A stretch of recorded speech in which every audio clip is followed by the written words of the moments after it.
का टॉपिक है electrolytic cell. इसके पिछले लेक्चर्स में आपने देखा इलेक्ट्रोकेमिकल सेल। तो इलेक्ट्रोकेमिकल सेल को एक बार थोड़ा सा रिवाइज करते हुए हम बताते हैं कि इलेक्ट्रोकेमिकल सेल ऐसा सेल होता है जिसमें केमिकल एनर्जी को हम इलेक्ट्रिकल एनर्जी में चेंज करते हैं। ये सेल जो होता है, इस सेल में जो इलेक्ट्रोड्स होते हैं वो अलग अलग चैम्बर में होते हैं, उनके इलेक्ट्रोलाइट्स जो होते हैं वो अलग अलग चैम्बर्स में होते हैं, और इलेक्ट्रोलाइट को कनेक्ट करने के लिए एक यू आकार ट्यूब की नली होती है जिसको हम बोलते हैं साल्ट ब्रिज, उसके द्वारा हम उसका सॉल्यूशन को कनेक्ट करते हैं। इसके अलावा इलेक्ट्रोड्स को कनेक्ट करने के लिए कंडक्टिंग वायर होता है जिसके द्वारा हम कंडक्टिंग वायर से कनेक्ट करते हैं। लेकिन इलेक्ट्रोलिटिक सेल की अगर हम बात करें तो इलेक्ट्रोलिटिक सेल बिल्कुल डिफरेंट होता है। इसमें जो आपकी इलेक्ट्रिकल एनर्जी है वो केमिकल एनर्जी में चेंज होती है। फिर से एक बार, इलेक्ट्रोकेमिकल सेल में क्या होता है, केमिकल एनर्जी इलेक्ट्रिकल एनर्जी में चेंज होती है। लेकिन इलेक्ट्रोलिटिक सेल में क्या होता है, जो आपकी इलेक्ट्रिकल एनर्जी है वो किस में चेंज होगी, केमिकल एनर्जी में। दूसरी बात, जैसे इलेक्ट्रोकेमिकल सेल में एक ही दो चैम्बर अलग अलग लिए थे इलेक्ट्रोड को प्लेस करने के लिए, लेकिन जो इलेक्ट्रोलिटिक सेल है इसमें हम एक ही चैम्बर लेंगे और एक ही चैम्बर के अंदर दोनों इलेक्ट्रोड यानी कैथोड और एनोड को एक साथ प्लेस करेंगे एक ही इलेक्ट्रोलाइट्स के अंदर। तो ये आप पीछे देख रहे हैं एक आपका इलेक्ट्रोलिटिक सेल है। इस इलेक्ट्रोलिटिक सेल के अंदर आप देख रहे हैं एक ही चैम्बर है और इस चैम्बर के अंदर हमने इलेक्ट्रोलाइट NaCl सोडियम क्लोराइड ले रखा है। दो इलेक्ट्रोड लगाए हैं, एक कैथोड है और एनोड है। कैथोड आपका इसमें नेगेटिव है और एनोड कैसा है, पॉजिटिव है। इसके पहले वाले लेक्चर में हमने जब इलेक्ट्रोकेमिकल सेल बताया था तो हमने बताया था कि उसमें जो एनोड होता है इलेक्ट्रोकेमिकल सेल में वो नेगेटिव होता है और कैथोड कैसा होता है, पॉजिटिव होता है।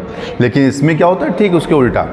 दूसरी बात, इलेक्ट्रोकेमिकल सेल जो होता है, इलेक्ट्रोकेमिकल सेल में जिस इलेक्ट्रोड का सिरा बैटरी के पॉजिटिव सिरे से जुड़ा होगा वो एनोड होगा, यानी पॉजिटिव टर्मिनल से जुड़ा हुआ जो इलेक्ट्रोड होगा वो एनोड होगा, और नेगेटिव टर्मिनल से जुड़ा हुआ इलेक्ट्रोड जो होगा वो कैथोड होगा।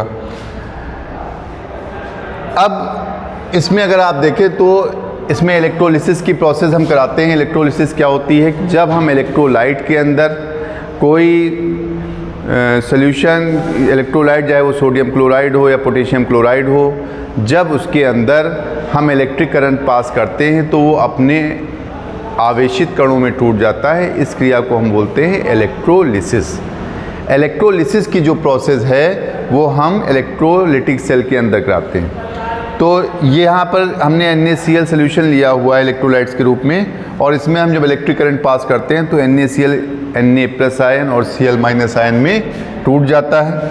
आप देख रहे हैं Na+ और Cl- में टूट गया है। अब नेक्स्ट उसमें क्या होता है, ये Na+ और Cl- में Cl- कहाँ पहुँच जाता है, एनोड के पास, क्योंकि अपोजिट आवेशित इलेक्ट्रोड है उसके पास पहुँचेगा।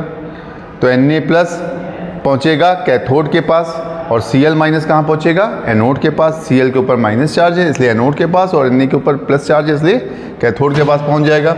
और वहाँ पहुँचने के बाद Cl- क्या करेगा, Cl- अपने में से इलेक्ट्रॉन को लूज करेगा, अर्थात Cl- एनोड पर कौन सी क्रिया करेगा, Cl- एनोड पर ऑक्सीडेशन की प्रोसेस करेगा और इलेक्ट्रॉन को लूज करेगा।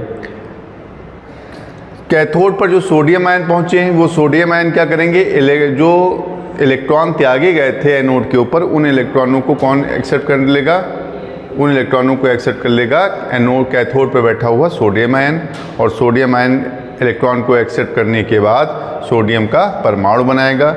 ये जो प्रोसेस है ये कौन सी प्रोसेस है, रिडक्शन प्रोसेस है।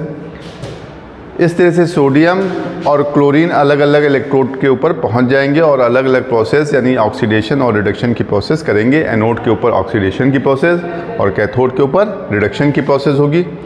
और Cl के दो मॉलिक्यूल हैं वो आपस में मिलकर क्या बना लेंगे, वो Cl2 गैस बना लेंगे और Cl2 गैस इसमें से क्या हो जाएगी, इवॉल्व हो जाएगी। इस तरह से इनकी इलेक्ट्रोलिसिस संपन्न होगी और इसमें जो इलेक्ट्रिकल एनर्जी है वो किस फॉर्म में संचित हो जाएगी, केमिकल फॉर्म में संचित हो जाएगी। आई होप आपको ये लेक्चर समझ में आया होगा।